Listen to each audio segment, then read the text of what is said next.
Welcome everyone to Startup on the Blocks. How's everybody doing out there? We're excited. We have a great guest on tonight, Kesley. How are you? Welcome to Startup on the Blocks. Hey, Lloyd, thanks for having me. Thanks for everybody jumping on. Excited to be here and look forward to connecting and sharing some more with the audience. Right, that's fantastic. We're going to get you all introduced here in a second. First, we're going to go over to pay tribute to our sponsors and tell folks a little bit about Startup on the Blocks. And Quinn Bro, one of our startup founders, he'll be coming on in a second to kind of tell about his experience down at Synapse 2020.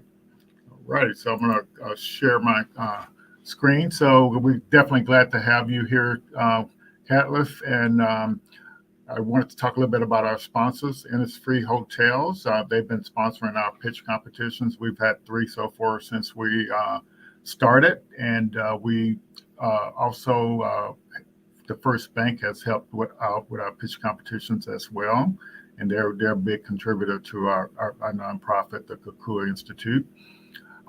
Gulf Power is they're kind of like our title sponsor, but now they're Florida Power and Light. So we'll appreciate all the support they've been giving us, and both our local chambers, the Gulf Coast Minority Chamber and the Greater Pensacola Chamber of Commerce, are support us as well. We also partner with the Small Business Development Center. I'll at Quinn on so he can chime in too a little bit. He's been with us. I think he came about 6 months after we got started, and he didn't know we were even doing this. So, hey, Quinn, how are you? I'm well. How are you? All right, meet Catlett. Yeah, how you doing? Catlett. Nice to meet you, Quinn. Nice to meet you All as right. well. Oh, fantastic. So yeah, and we'll just keep rolling on here. So start up on the blocks, and it's not a monster, but I think some people have trouble figuring out what it is. And the real reason why we started this program with the Kukua Institute is we wanted to be able to support founders with a weekly networking event, and also make sure founders know the best practices for building a startup. And we also want to connect these founders to resources that they can use to help them build and grow their startup. So we start with people, try to get them connected to the ecosystem before they even have an idea.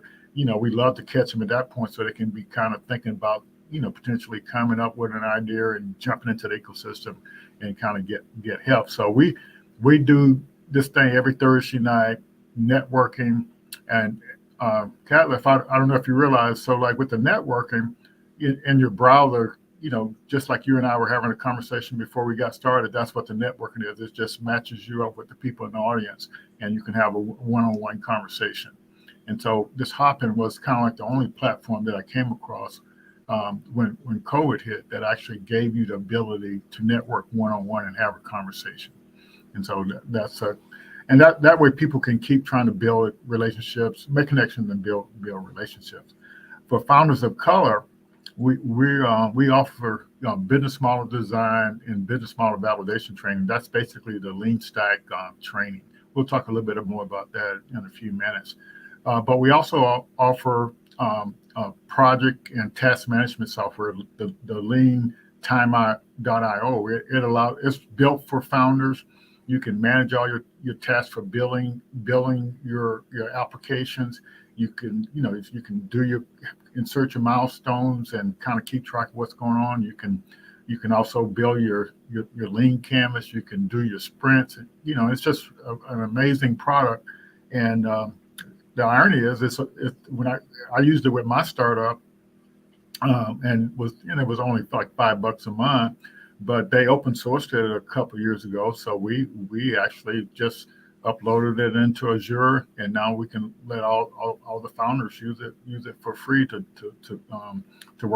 keep track of the work with their startup. And we also have a founder startup operations framework, and what that is, a lot of times when you have an idea and you need to kind of get to the point where you got your MVP, but you don't know all the steps that, from your idea all the way to your MVP. So the startuprocket.com, we have an organizational account with them. They're really a big partner of ours as well. And they charge like $40 a month per founder to use their software. We as a nonprofit, we worked out a deal with them where we actually let our founders use that for free. And that's a platform where you can invite your co-founders, you can invite your mentors, and you can invite investors to kind of take a look at the due diligence that you did on building your startup. So these are some fantastic tools. And so we also have some mentors that I'll show you here in a few minutes, and we do the pitch competitions to kind of make people aware of the startup ecosystem and help them earn a little money to kind of move forward. And the Kukua Institute has what they call these innovation labs, and we've been running them virtually for the past 5 years. And we work with college students and kind of upskill them with some AI stuff or some of these other innovation technologies, and we also are starting to get into the upskilling for software development, project management, and all these other things, so we can kind of build some more talent here in the area.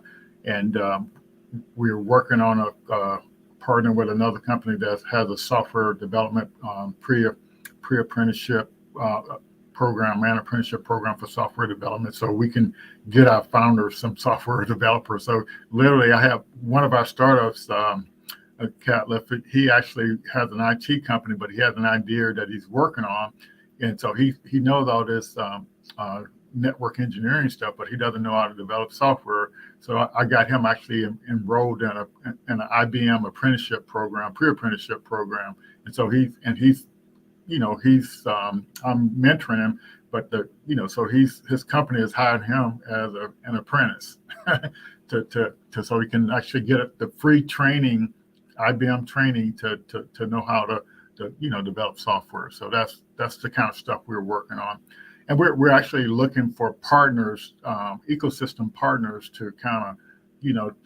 that we can work with to expose what we have to more founders of color. So that's a lot to say about what we do. I hope is that kind of clear between the two of you? Okay. Yeah.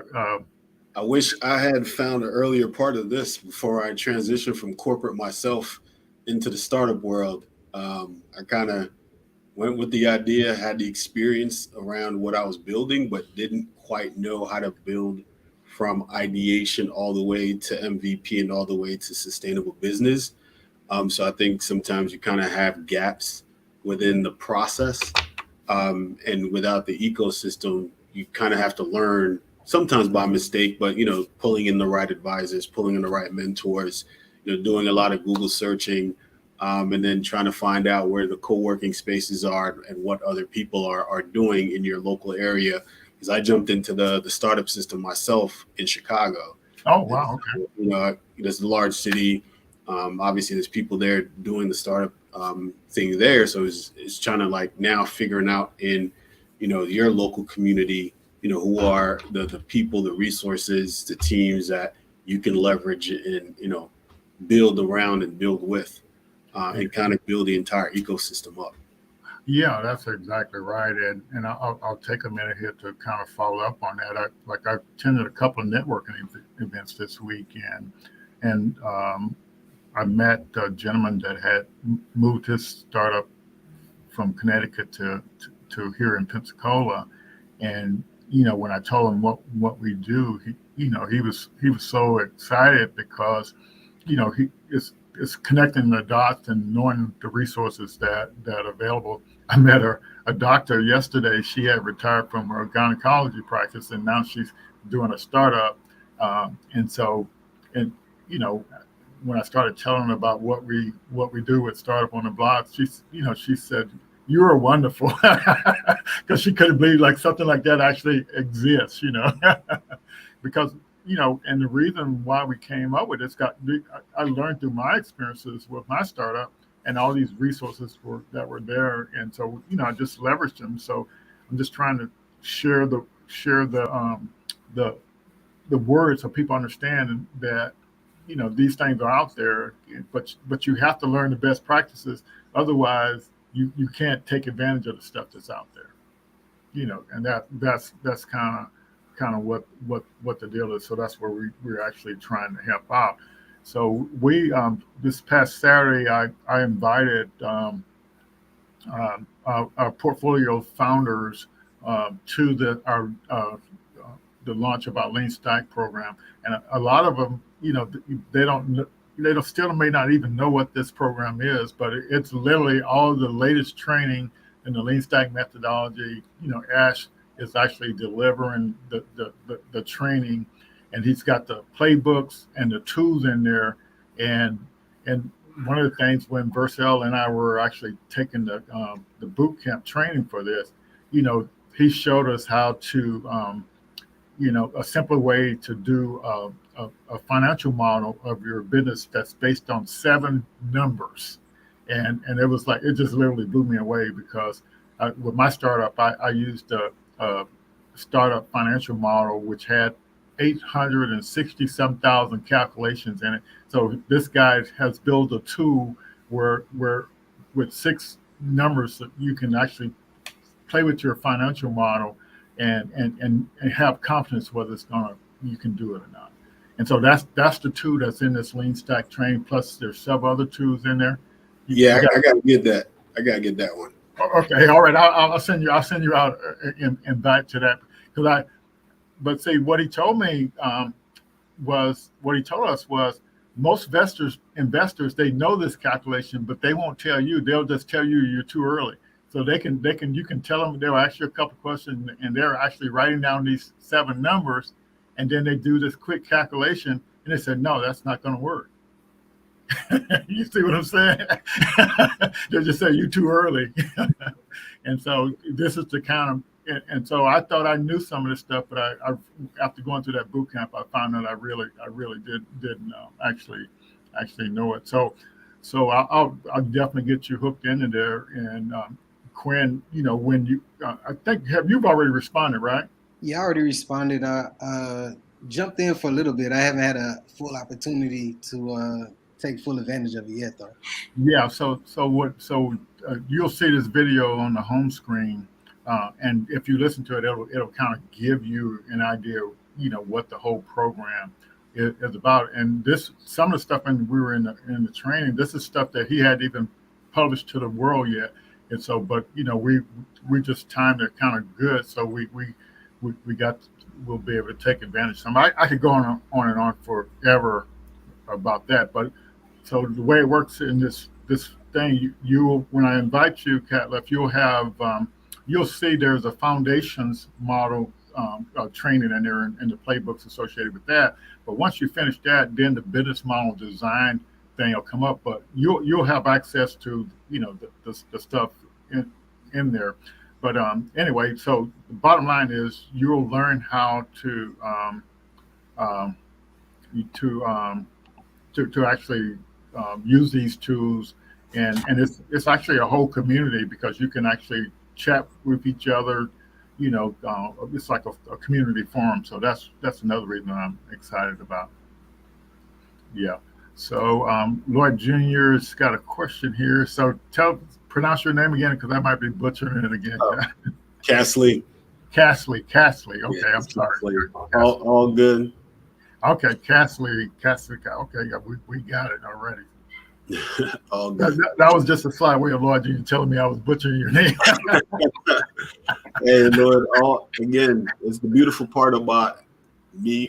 There's only 2 Castleys in the entire world, and I'm related to both of them. So okay, fantastic. That's the good part. It's a unique name. I got 2 and 8 billion. I'll take it.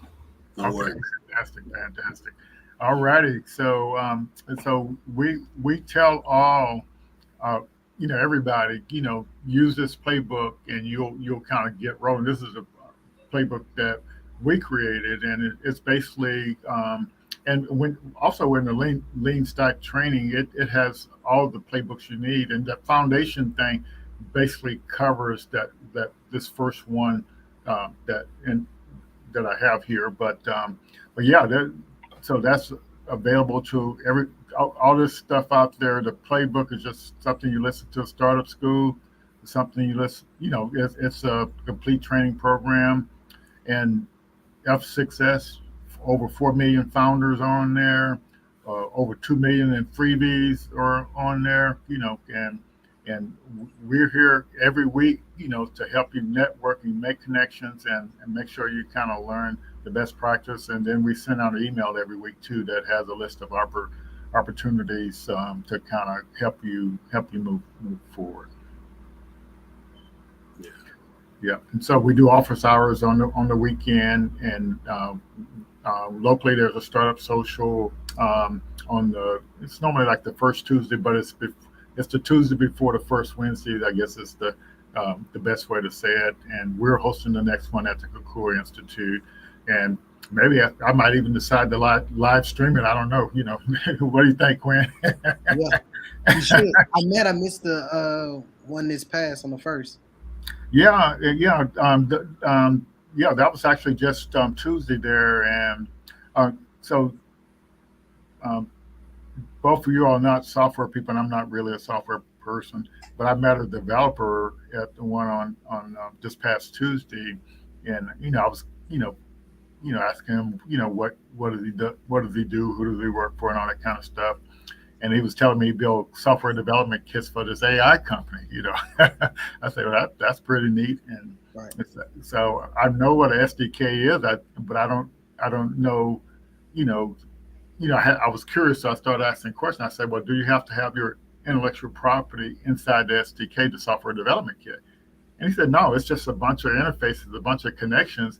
And so so with that information, now I can, I got a better understanding. I can actually make better decisions, about how to do things, and then also about how to build applications. So as a founder, your CTO, the people you work with, they have to know how to build an application correctly so it can be scalable. So I can go on and on about this stuff, but I'll stop right there.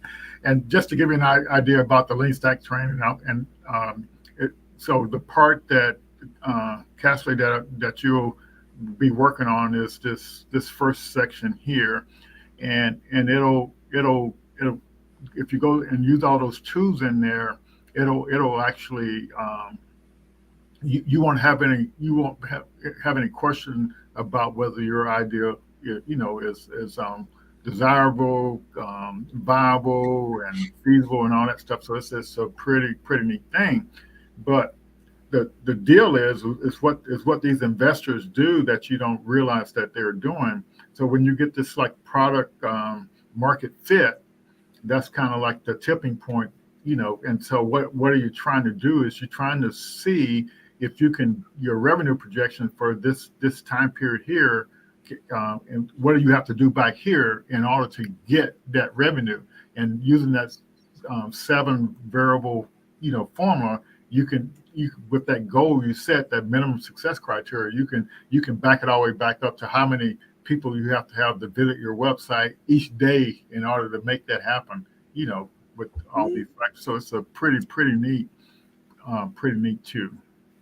Yeah, these are some of our mentors, and so this lean stack system allow us to set up appointments and events with with the mentors as well. So I'll stop sharing my screen there, and Quinn, I guess what we probably want to do is have you share a little bit about your experience down at the summit, the Synapse Summit 2022, and this will be good for you too, Castley, because the takeaway from this is that there is another event in April called Emerge Americas that's much bigger than this what Quinn is going to talk about. Yeah, so pretty much I had the opportunity to go down to Tampa to be involved in the Synapse Summit. I actually was able to get my my application for a booth approved. So before I even heard about it, I was already saying I wanted to get more involved with going to different conferences to be able to be in the network and actually meet new people that could possibly help, take my business to the next level. So when I got on to Startup on the Blocks, we had a guest speaker and he started talking about the Synapse Summit. So as soon as he put in the information, I just went ahead and filled out the application and got a response back. So while I was down at the Synapse Summit, I was able to meet quite a few people that's has a different background in the startup ecosystem. So I was able to connect with a couple of VCs down there and just be able to express more so what my company does. So for one, if you don't know, my company is called The Know. And pretty much The Know is streamlining business for the entertainment industry. We focus on 3 main areas. We focus on analytics, collaboration, and booking. So by being in that space, I was able to kind of stand apart because it wasn't that many companies down that was focusing more so on the entertainment business.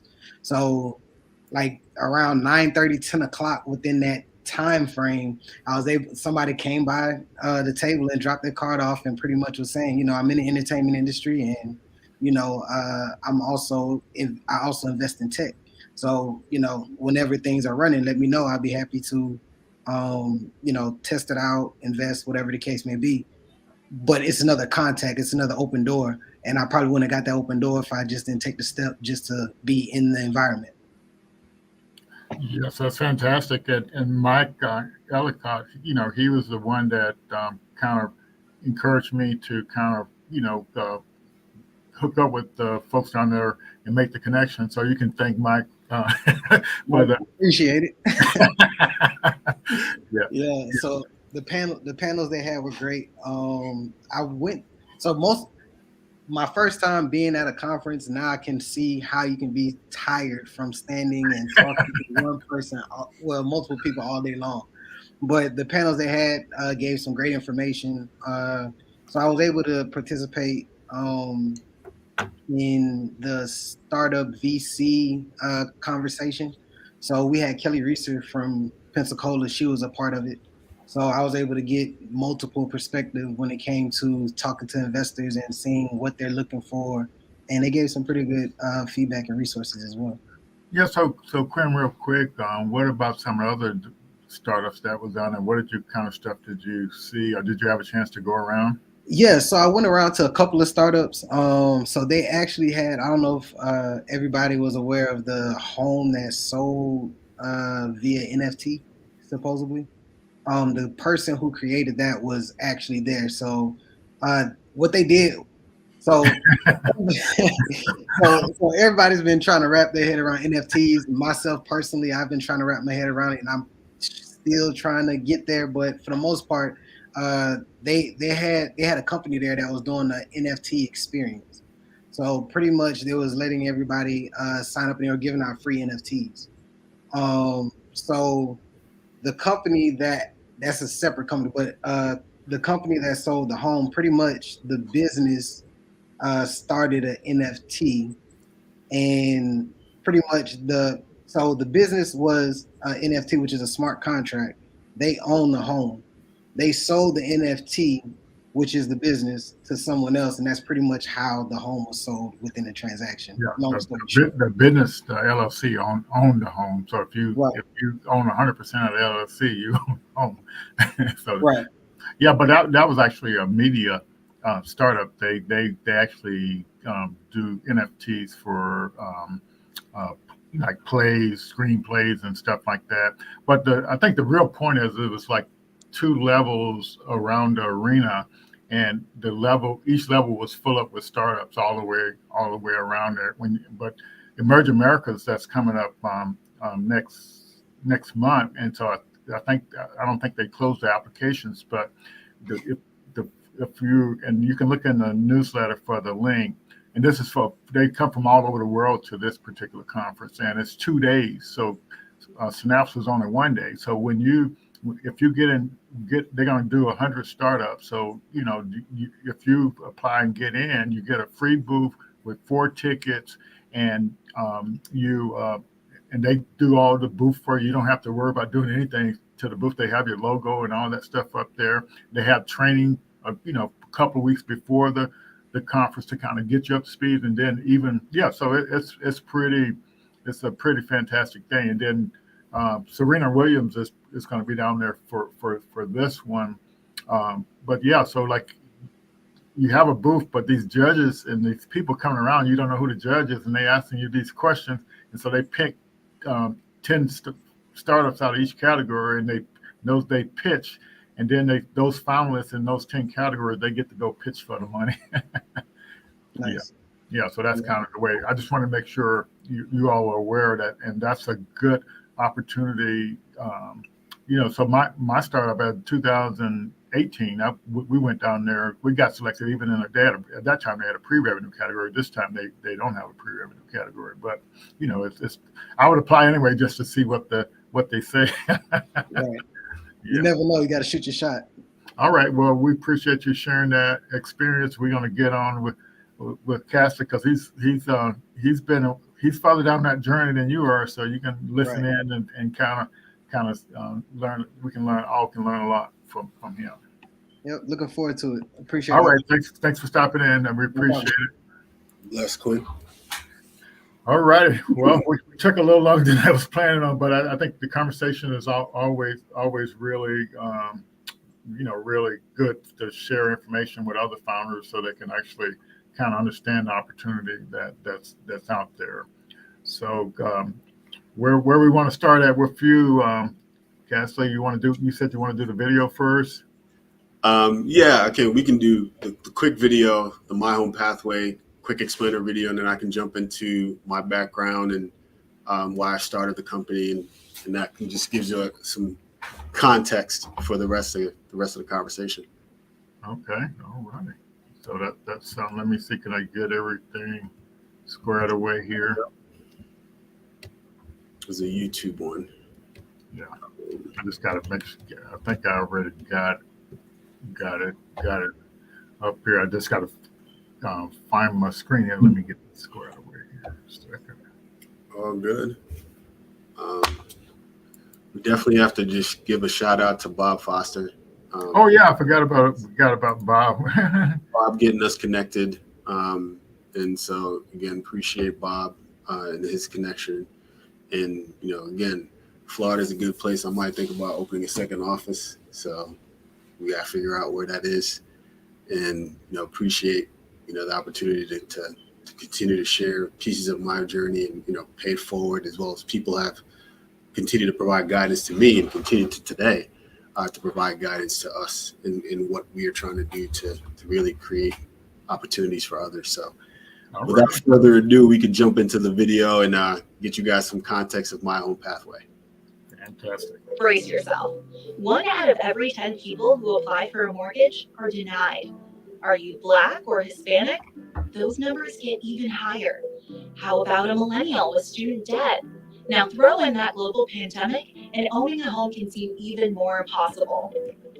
Except it isn't. Meet My Home Pathway, the app that helps you get approved for a mortgage faster than ever before. Here's how it works. Download the app and set up your profile. Next, you'll receive a home readiness report, an honest look at where you are in the approval process. From there, you're in the driver's seat with My Home Pathway guiding you through personalized recommendations that map your progress and show you the way. Finally, we help get you pre-approved with one of our partners, looking for smart home buyers like you. Next stop, home ownership. So what does it all cost? Brace yourself. There are no fees ever, and there's no risk to sign up. We do a soft credit check so it won't affect your credit score. Did we mention there are no fees? That's right. We don't win unless you win. At My Home Pathway, we don't just tell you what you need to do. We explain why to do it. That way, you can start building your financial literacy. All those things you should know, but weren't taught in school. We believe that owning a home isn't the right of the few. It's how you build wealth for you and yours. Download My Home Pathway today and start building your financial future. My Home Pathway. Your future starts at home.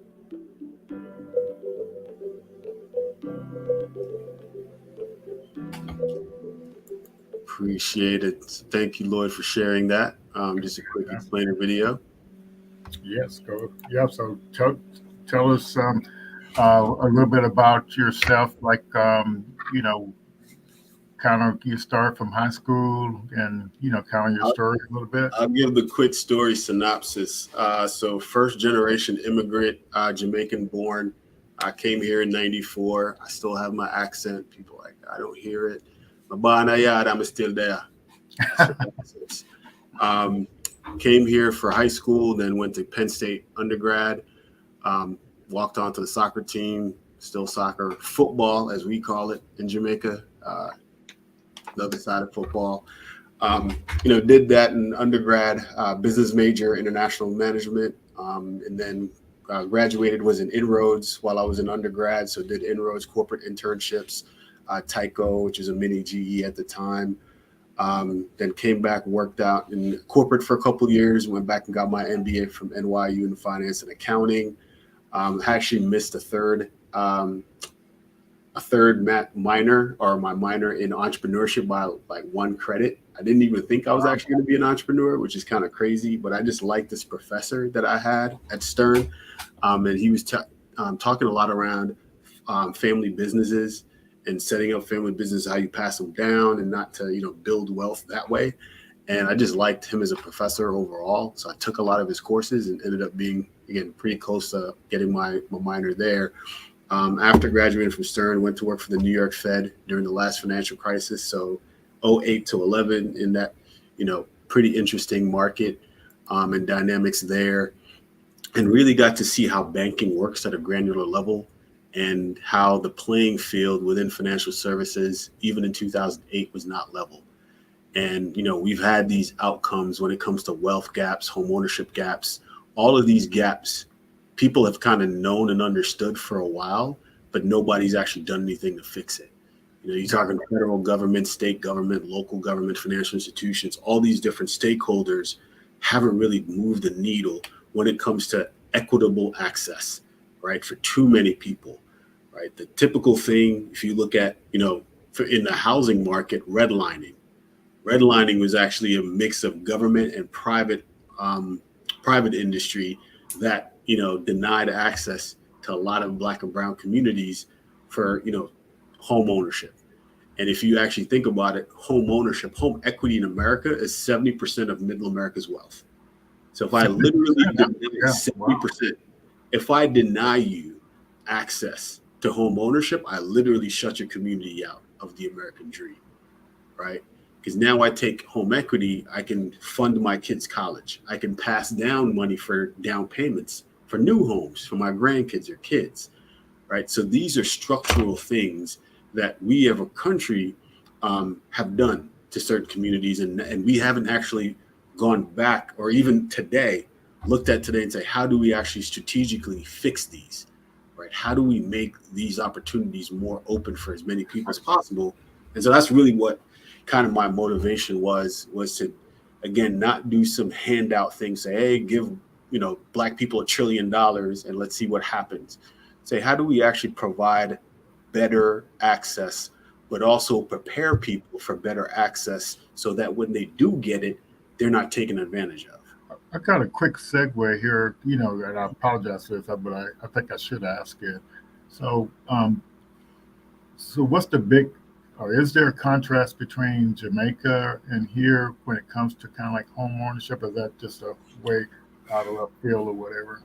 It is. So there's not as many 30-year mortgages and these kind of super expensive homes. Mm-hmm. Typically, what you end up finding a lot of times in Jamaica, you'll have people that, are building smaller homes. Mm-hmm. And they will build their home over time. Gotcha. So they'll kind of build a portion of it, like the main home, and with 2 or 3 rooms, and then they'll build on an additional bedroom. They'll build on an additional bathroom as they literally get money, from working. Okay. There are, again, in the parts of the middle class in Jamaica where they can get a 20-year and 15-year loans. Mm-hmm. Those are that's not the typical, but there is a portion of that. Okay. So the 30-year mortgage is primarily a European and U.S. thing, especially U.S. markets, because you have robust secondary markets here in the U.S. where you can sell these mortgages to that are originated from the lenders to either Fannie Mae and Freddie Mac, who are the large government entities, or mm-hmm. private investors, insurance companies, central banks, because they use it for duration matching. Mm-hmm. So you got to understand how the stakeholder mapping plays out, because again, in a mortgage, it's a secured asset, and it's actually very low delinquencies and defaults. So as a product, it's a pretty stable product to invest in, right? Mm-hmm. And so even when people do default or delinquent on their home, I can actually repossess and resell that home. So there's not a huge set of losses in terms of the mortgage market. They're 13 to 14 trillion dollars. So just think about a magnitude. 13 to 14 trillion dollars in issued mortgages still in the US. The second closest category to that is student debt at 1.6. You gotta be kidding me, man. Student debt's number 2. But again, 13 to 14 trillion, student debt's 1.6 trillion. Think about that magnitude. Credit cards is like 1.4, 1.5, right? So that just gives you some magnitude of how big the mortgage market is here. Yeah, it sounds Right. sounds pretty huge. Yeah. So it sounds like early on you started noticing this area, and so it almost sounded like it was your pathway was pretty much laid out, from the It was beginning. destiny. It was destiny, right? I Yeah. think for me, what I've always been focused on is how do you make financial services work for as many people as possible. Yeah. So what did you say you studied in college again? So for undergrad, it was business, and then for grad school, it's finance and accounting. Okay. So Um, what made you go from business to finance and accounting? well, still within the business realm. Okay. But for me, I wanted to get closer. So in my hindsight, when I was kind of reading a biography of Warren Buffett and investing, and I got into the Benjamin Graham philosophy of value investing and understanding how to build wealth that way. Hmm. Those were some things that really intrigued me, and started looking at that stuff. But then, once you started getting into the nitty gritty of finance, and not just Wall Street investing, but like building wealth, what is actually some of the ways, the tools that are building wealth? So passive wealth building, real estate. Real estate is a great tool for passive wealth building. And so whether it's commercial real estate and invested properties or your primary residence, right? There's different ways. So if you don't even have to know a whole lot about finance, you literally can buy a home. So you bought a home in 1940, 1950 for $20,000. Hmm. Right? And that same home, today's value is probably somewhere closer to 400,000, right? And you've paid off that mortgage. So you're sitting on assets. Gotcha. And whatever you do with that asset, I sell that house for 400,000. I can take 300 and invest it, or 300 buy an annuity, invest it in the market. So now I have options. So Yeah. it just gives you options. So what kind of practical experience you had? Did you do any kind of internships, anything while you were in grad school or college that kind of helped you solidify what you were thinking about? Yeah, I think so. I did an internship at JP Morgan in investment banking while I was at Hmm. NYU, and I was actually a JP Morgan investment banking fellow while I was there. Wow. Um, Okay.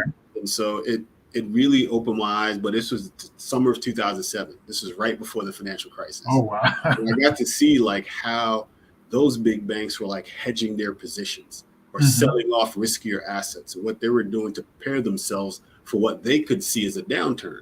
Because if you actually looked at JP Morgan's performance in the downturn of '07 to 2009, they Hmm. came out okay.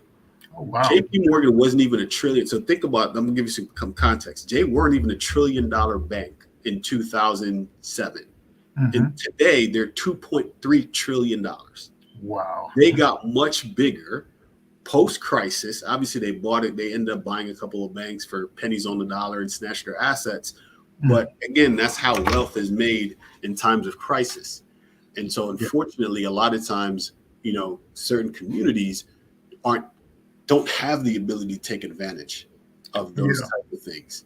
Yeah. So you transition out of grad school. What did you do then? Ended up working for the New York Fed. So it's actually New a York bank. Fed. The Okay. New Well, York now Fed. you got my attention. Okay. Okay. Yeah. What about that? It was just a great experience, kind of, again, knowing the nuts and bolts of how banking works from a regulatory standpoint. But even Mhm. at, past the sleepy New York Fed bank examination role, the New York Fed was doing a lot of historic stuff in 2008. Okay. They're opening up the discount window to industrial companies like Harley Davidson. And this is public information, so you can look it up. I'm not telling you anything that's, private or secret, but Harley Davidson pledged assets to the discount window to create liquidity. So there was a lot of stuff that the Fed did. The HARP program was that came out to bail out homeowners. It was actually not to bail out homeowners. It was actually bail out banks. Oh Which wow.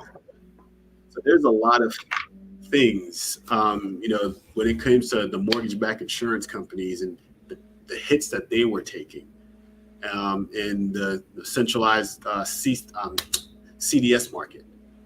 That was a very interesting one that blew up as well. So there's a lot of unique things that the Fed did especially after Lehman Brothers. Mhm. Lehman Brothers failure, which now you had too big to fail or contagion. Mhm. Get a contagion risk, right? Yeah. So it's too big to fail, or the other side of that, moral hazard. And those were some of the challenges but again, if you look at communities that were more significantly impacted, so Mhm. look at the drop in home ownership rates. So in 2007, 2006, to end of 2007, that was the highest Black home ownership rate we'd had in like 50 years, right Wow. at the peak of the crisis. Mhm. And it dropped down to like 37% after that. Because again, foreclosures, our communities got ravaged. The no doc loans, the arm reset loans that a lot of financially and not as savvy people are taking advantage of. So again, before that, you had interest real estate prices appreciating 10 or 15% a year. Again, Mhm. for years. That's not sustainable. Why? Because incomes haven't grown to support that. We've made credit easier to get to, but at some point, you know, the bill collector comes in. Mhm. And so that's what the challenge was. A lot of folks were, making $50,000 buying $700,000 homes. Yeah. So Interest like, yeah. So how long did you stay with the New York Fed?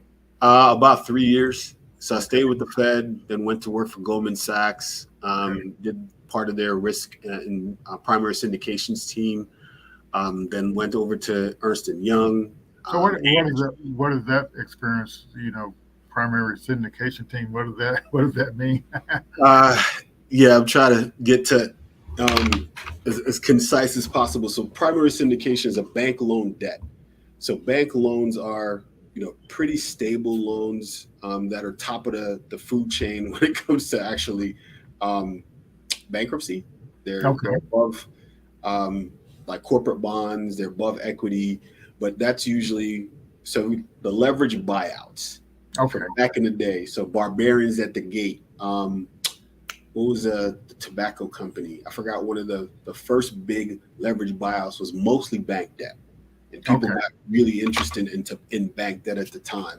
So bank debt, primarily when big companies, PepsiCo, Coca-Cola, they want to issue a term loan or a revolver to the market. So this is Mhm. before you go into want to issue, bonds. You can issue bank loans, and so you can take $1 billion term loan or $1 billion revolver, and you can issue that across the globe. And Okay. you'll have a primary bank that runs and underwrites that loan or Okay. that revolver, and then they sell it out to other institutions. Gotcha. So Gotcha. they syndicate that. So Okay. we're part of either running a syndicate or participating in a syndicate. Okay. So those are usually pretty large deals. Yeah. So the reason why I'm asking, I'm trying to get after your experience and that led to how you leveraged that in your startup. And so Ernest Young, what did you do for them? Ernst and Young, I was in the risk consulting space, so we've done a lot in terms of like regulatory prep, credit risk, a lot of resolution and recovery planning. So a lot of large financial institution risk consulting and risk framework policy building. And so Hmm. that's what I did at E&Y. Then transitioned that over into AIG, and I run model governance. So model risk is a new category for the regulators post Okay. 2011 that they put in new model risk guidance Hmm. on. So we had to build up that internal framework within AIG, and that Okay. really kind of taught me around models and how much models are used in underwriting and credit decisioning and access to capital. Most of that is actually run through models for a lot of products. Yeah. So let me ask you this. So when you hear the term business model, you kind of understand a little bit about what that is about because you have I've, financial. I've built my own business model, and so your seven thing, I've built a very complex one. And Okay. even though like I'd actually one of the associates that we worked with to do a lot of the formulas within the model, Uh huh. I know exactly what I need to actually build out my model. And so Hmm. ours is super complex because we have, 6 or 7 revenue streams Okay. inside my model, which makes it a bit complicated. Hmm. Typically, you're going to have one main revenue stream. I have Hmm. more than that. So Okay. that's the challenge within ours, and then the conversion So rates like so way like down. so you have a financial model, but you also have a business model, which is like the lean canvas is kind of like your business model, but it also encompasses your financial model Mhm. as well. So, like in the lean stack, you do in the business model design. The SWOT Um, analysis, your competitive advantage, all of mhm, that. So yeah. that's in that lean canvas structure. I'd mapped out my first company. So I had two startups. This is my second startup, actually, which I Okay. pivoted my first startup into this one that I have Okay. Gotcha. pathway. So we did that map out from a product market fit perspective. I can use an example of, a pretty significant product that's out in the market that Hmm. is actually my idea that a large institution took from me and Yeah. actually mapped out my product market fit. It Yeah. literally showed. So if you ever heard of the Apple credit card, they have a program called Path to the Apple card, which is actually my idea. Apple's using part of my idea to build out my product market fit, my market validation. Yeah. So Gotcha. shout out to Apple and TransUnion.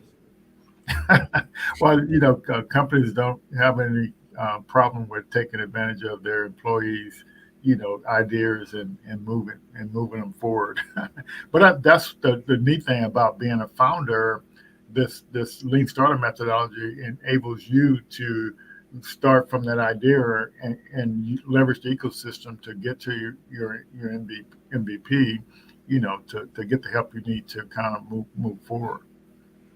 Yeah, and I think that's one of the things that was actually tricky for me when I first transitioned from corporate to the Hmm. startup side is, I know the product and the outcome that I want. And so I was trying to squeeze in everything, even into an MVP. And so that's what the discipline you have to learn as a founder is how do you build and again, minimal viable product, right? That's hard for people to swallow. Because you're not building out full product. You're building out minimal viable that proves out the concept, the flow, the revenue, and then you can take from there and continue to enhance to get to full product. So I think those were two things that I was somewhat confused on when I started. And to be honest, I still battle this today. Like I have an MVP in market with our current company, and even our full product because of our thing is relatively complex. How do I continue to make sure that I'm not, throwing in the kitchen sink at the same time and milestone tracking and building out appropriately. Hmm. And this is where, having the right ecosystem, having the right team, leadership, advisors, mentors that have experience in this area that can provide you that guidance, right? So those are the folks that you can lean on, and especially people that have done it before.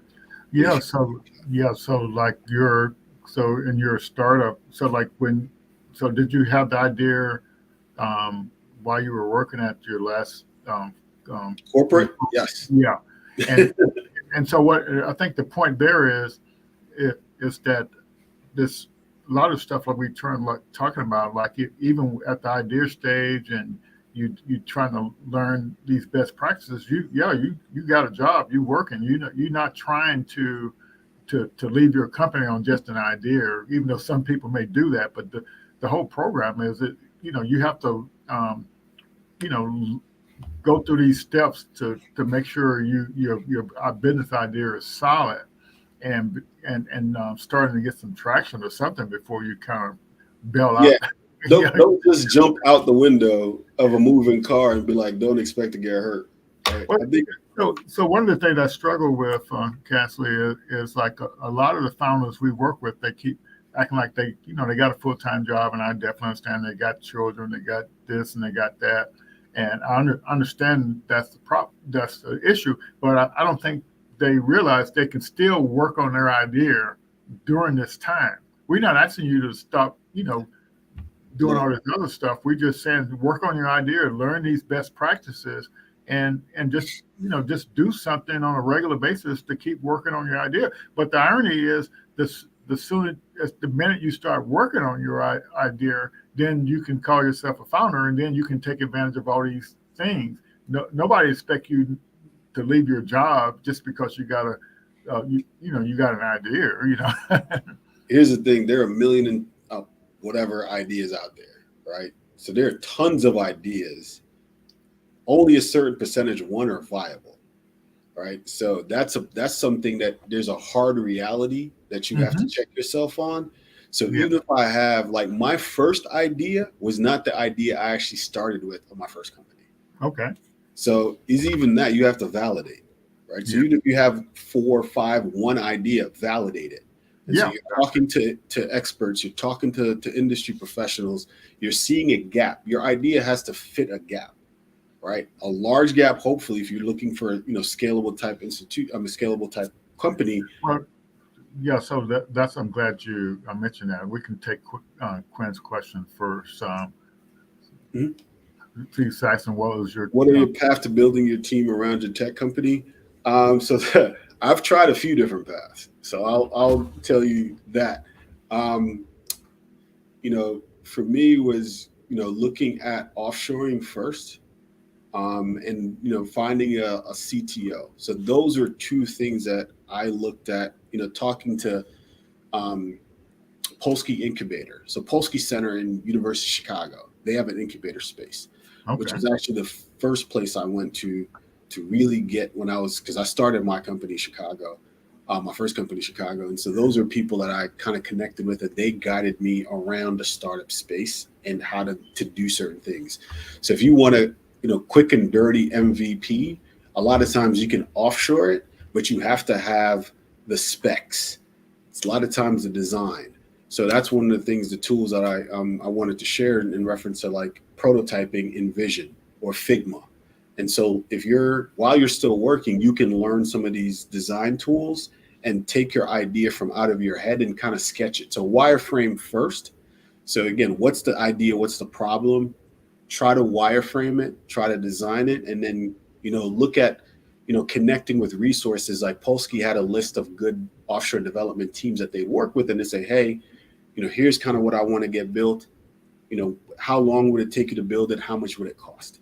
And so you can do a couple of different ways of, either project-based cost or time T&M cost, time and materials. And so if they say, hey, it's going to take me 25,000 and 3 months to build this, then the risk is on them post that time frame to build it. But then you have to be hands-on in that communication and making sure that they're delivering what you want.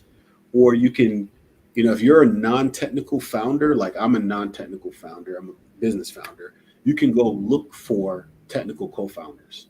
And so Yes. part of it is in the ecosystem here that you guys have, startups on the block and other ecosystems. Look for people that have complementary skill sets. So you might find in the Startups on the Block network a technical co-founder that'll make your life so much easier. And so you both can work on the idea and split up the company 50-50, 60-40, whatever it is. And so that helps to alleviate some of the pressure and burden of trying to come up with 40 or 30 or $10,000 to go build an MVP, offshoring it, if you have somebody that you can trust. Yeah. That's So sharing vision. yeah. So like one in the boot camp training we got, basically what Ash was saying is he said you come in there with the team, with the co-founder, tech, you got, so your team should, whatever your idea is, your team should be able to build an MVP in a couple of months. And so that's so like like if if you follow the methodology, and you should be able to build with those minimum features, in a couple of months. So that's kind of a gauge to think about, because what you're doing is, see, the idea is you don't want to spend all this time on something that's not going to work. So you want to validate it, through these tools that in the lean stack thing, and that way, and then you feel comfortable going forward, investing those 2 or 3 months in building your MVP. And that's kind of the logic he's using for a kind of a best practice type thing. Yeah, and like Y Combinator has a co-founder search thing now. That's So exactly I right. see co-founder matching. On Deck is another program that I'm in. On Deck has a co-founder matching. So there are a few co-founder matching sites and tools out there. And again, ecosystems. If you do have a good ecosystem, again, try to network and meet as many people as you possibly can. Like meetups, used to have some meetups.com. I used to have these, networking sessions in New Yeah. York. in other places. Now they start charging, I guess, for it. But as much networking as you can do to find your core basic team, or sometimes it could be somebody you work with as well. And so on the business side, sometimes you need to network with people internally in your own company. If you're still in corporate, that you can actually build a relationship with that ends up being your, your co-founder that has a complementary skill set to you. Yes, that's fantastic. I mean, Quinn's basically saying that's what he's looking for now as a CTO, because really when you're pitching your business idea, they want to see the team that's going to actually build it. That's the bottom line. If yeah, Especially early, that's what investors are betting on is the team, because the actual idea might change. You might pivot, and that's again, when they say idea change, it's called the pivot. Mhm. So what you start with from day one may not be what makes like the big success or the good money long term. So you have to be flexible in the idea. And what do you focus on? So like for me, I focus on outcomes. What do Yeah. I want to achieve? And for that's what I look at. And then you can actually make sure that you're flexible in your thinking and your execution of what you need to do to get to that outcome. Yeah, so you said, did you say you actually offshore got somebody to build your idea out first? Is, Mhm. yeah, is that what you said? Yeah. Yeah, quite a few people take that route, to kind of move.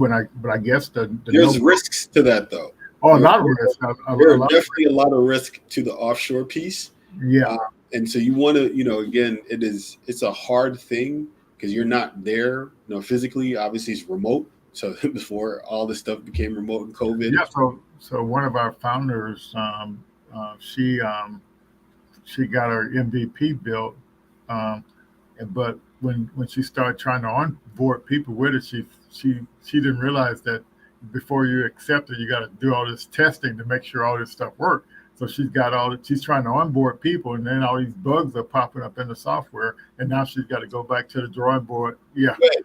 So that's called QA, right? yeah, So in the process, so you also have to learn if you're building software, the software development lifecycle, right? And the lean part of that too. So whether it's agile, lean stack, so what makes the most sense for what you're building? And a hmm big portion of that is again quality assurance. And so hmm they're doing a bunch of testing, and you should build that into your development program or profile. So as developers build, there will never not be bugs in software. right, That's just part of it. If you're going to be a CEO of a software company, understand that. But how do you mitigate as much as you can the bugs that lead to terrible experiences? And you want to be able to do a lot of the automated testing and manual testing as possible before you release something into production. yeah. So I wanted to digress a little bit.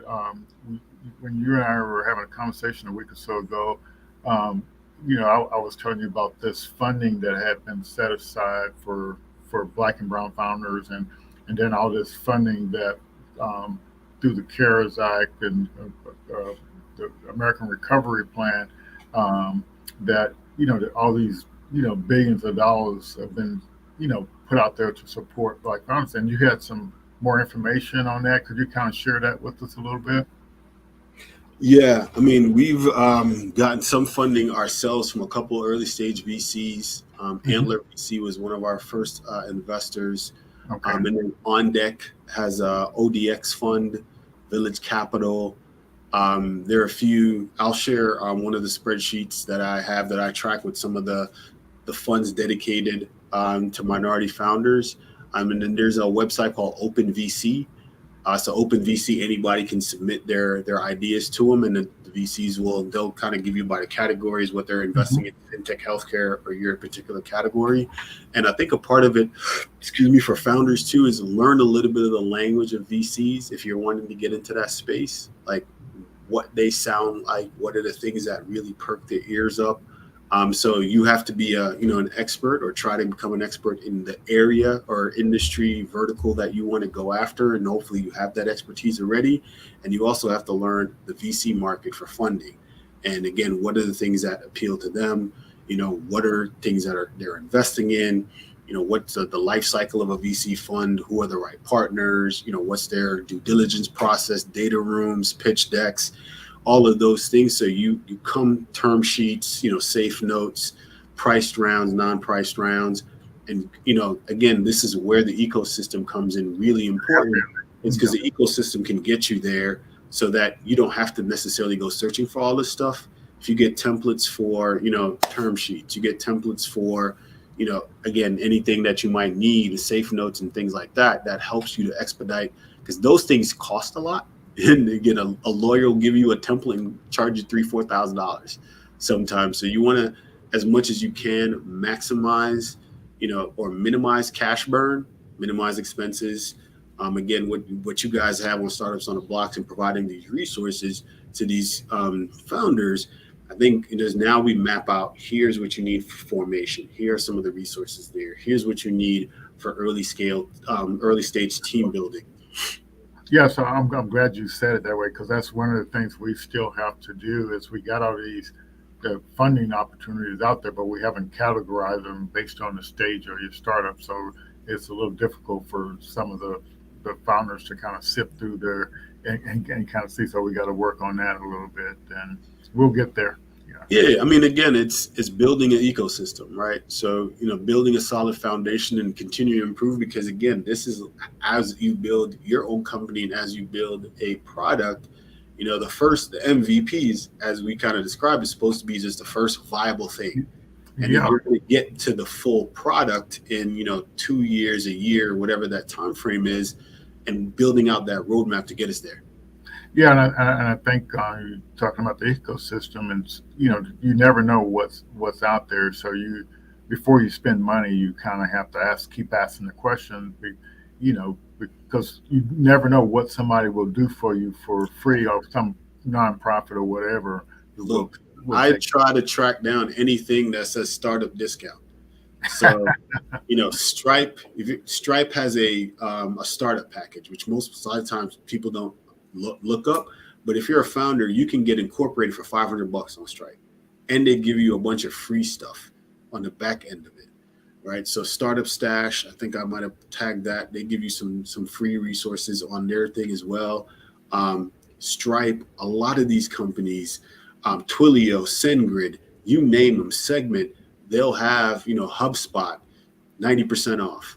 And so you can just literally go and look for anything that you want as a service, and then look for startup discount or startup program, startup pricing. And so you want to be able to go leverage those, because the lower you can keep your, expenses and your cash burn is the best way for you to, again, make it out from a survival perspective. If you can cut down your expenses to $1,000 a month, $5,000 a month, whatever that is for your scale or size or scope, now you provide an additional month or two. So if your revenue doesn't pick up right where you need it to be, you still have some leverage, right? So learn a disciplined approach. And one of the things I will also tell, folks, that you're jumping from corporate where you used to make $200,000 or $300,000, and in the startup life, you might end up making $30,000 or $50,000.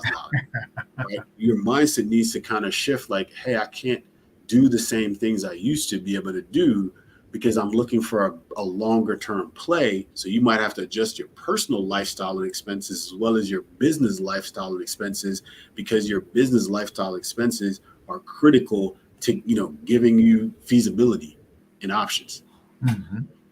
Yeah, that's really, really fantastic. So, so I think any last questions out there in the audience? So now's the time, because we're kind of at time.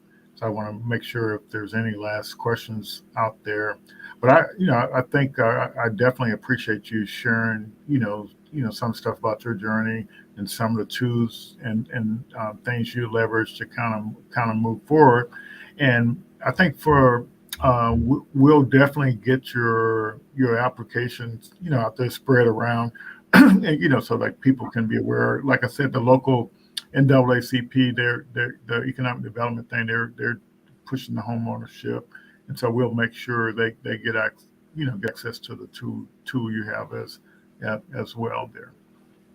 Look, the goal for us is to create as much equity as possible, and equitable access, and providing folks like us that have not been provided the same opportunity as others, to even a playing field. Mm-hmm. Right. So, in that vein, once you can again, you don't even have to get into a home. but you want to get to the place where it's easy for you to when you decide to. Yes. That's the challenge, is giving folks opportunities and options that they don't have right now, and how they leverage that. Yes. Okay, so that I think that's really fantastic, and so I'll send you an invite to the Lean Stack thing, and so you can get access to those tools in there to kind of move forward. But so what you'll see in there is basically, you got a little introductory video that kind of explains what the platform is about, and then once you go through that foundations module, then and you probably already know that stuff, but it's just best. What I found out is kind of best to kind of go through it, just to see what holes you might have in your journey that you can kind of feel through that, and then once you finish that foundation training, and it's less than 5 hours, and then you get to the business model design, and that's actually probably only a couple hours for the whole training, but it's a lot of work you have to do outside of the lecture on using these tools to make sure you actually got them right, But what I saw from you can your confidence level will go up because you kind of put your idea through the ringer, to make sure you out there and got something that will work, and you're not going to go on a journey where you're going to work on something for 3 months to a year and then find out your business model is broken, and again, those are super critical steps that you can do, as you say, while you're in corporate, and so that you jump into transition off to the full-time startup life. Again, you can, as you said, start the company while you're in corporate, work on it part-time, and if you're, when you get that confidence level or that funding or revenue, whatever that target that you're set, be able to jump in there confidently. Again, shout out to Apple and Pastor the Apple Card for proving out my business model. I don't have to do all that. Like, they did it for me, so I thank them for that. Yeah. So, and as one thing, last thing I'll say, Ash said to use. I meant to say this earlier, but he said to use this approach. Kind of, let's say you at the idea stage, think of something that you purchased in the past 6 months and how that experience was, and what was wrong with it, and then kind of think how you would actually change that experience. And so those are some ways you can come up with new ideas for your startup as well. All right, well, I'm going to leave it at that, and we'll be back here next Thursday, and definitely everybody out there consider coming in and participating in the networking and kind of make some connections and meet some people. Cashley, we really appreciate it. Thanks a million for joining us today. And I thank Bob Foster for connecting us. All right. And shout out to Startups on the Block, an opportunity to share. We're glad to have you in the community now. Thanks a lot. All righty. Bye-bye.